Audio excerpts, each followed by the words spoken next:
एक बार की बात है, एक घने जंगल में विशाल बरगद का पेड़ था। उस पेड़ पर बहुत सारे तोते रहा करते थे। वे सभी हमेशा इधर उधर की बात करते रहते थे। उन्हीं में एक मिट्ठू नाम का तोता भी था। वह बहुत कम बोलता था और शांत रहना पसंद करता था। सब उसकी इस आदत का मजाक उड़ाया करते थे, लेकिन वह कभी भी किसी की बात का बुरा नहीं मानता था। एक दिन दो तोते आपस में बात कर रहे थे। पहला तोता बोला, मुझे एक बार बहुत अच्छा आम मिला था। मैंने पूरे दिन उसे बड़े चाव से खाया। इस पर दूसरे तोते ने जवाब दिया, मुझे भी एक दिन आम का फल मिला था। मैंने भी बड़े चाव से उसे खाया था।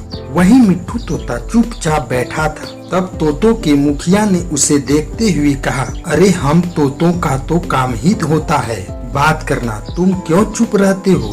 मुखिया ने आगे कहा, तुम तो मुझे असली तोते लगते ही नहीं हो, तुम नकली तोते हो। इस पर सभी तोते उसे नकली तोता कहकर बुलाने लगे, लेकिन मिट्ठू तोता फिर भी चुप था। यह सब चलता रहा। फिर एक दिन रात में मुखिया की बीबी का हार चोरी हो गया। मुखिया की बीबी रोती हुई आई और उसने पूरी बात बताई। मुखिया की बीबी ने कहा, किसी ने मेरा हार चोरी कर लिया है और वह हमारी ही झुंड में से एक है। यह सुनकर मुखिया ने तुरंत सभा बुलाई। सभी तोते तुरंत सभा के लिए इकट्ठा हो गए। मुखिया ने कहा, मेरी बीबी का हार चोरी हो गया है और मेरी बीबी ने उस चोर को भागते हुए भी देखा है। वह चोर आप लोगों में से ही कोई एक है।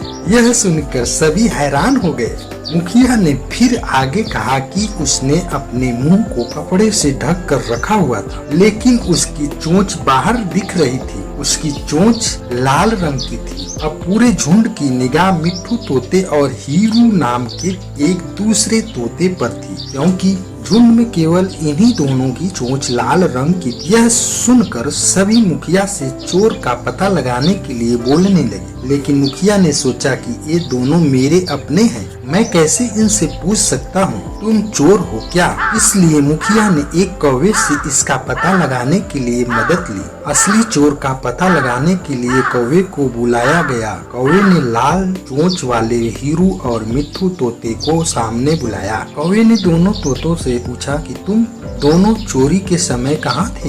इस पर हीरू तोता जोर जोर से बोलने लगा, मैं उस दिन बहुत थक गया था, इसलिए खाना खाकर मैं उस रात जल्दी सोने के लिए चला गया था। वहीं मिट्ठू तोते ने बहुत धीमी आवाज में जवाब दिया। उसने कहा, मैं उस रात सो रहा था। इस बात को सुनकर कौवे ने फिर पूछा, तुम दोनों अपनी बात साबित करने के लिए क्या कर सकते हो? इस पर हीरू तोता फिर बड़ी तेज आवाज में बोला, मैं उस रात सो रहा था। मेरे बारे में सब जानते हैं, ये चोरी मिट्ठू ने ही की होगी, इसलिए वह इतना शांत होकर खड़ा है। मिट्ठू तोता चुपचाप खड़ा हुआ था। सभा में मौजूद सभी तोते चुपचाप यह सब देख रहे थे। मिट्ठू तोता फिर धीमी आवाज में बोला, मैंने यह चोरी नहीं की है। इस बात को सुनकर कौवा मुस्कुराकर बोला कि चोर का पता लग गया है। मुखिया के साथ साथ सब लोग हैरानी से कौवे की ओर देखने लगे। कौवे ने बताया कि चोरी हीरू तोते ने ही की है। इस पर मुखिया ने पूछा, आप यह कैसे कह सकते हैं? कौवे ने मुस्कुराकर कहा, हीरू तोता जोर जोर से बोलकर अपने झूठ को सच साबित करने में लगा था,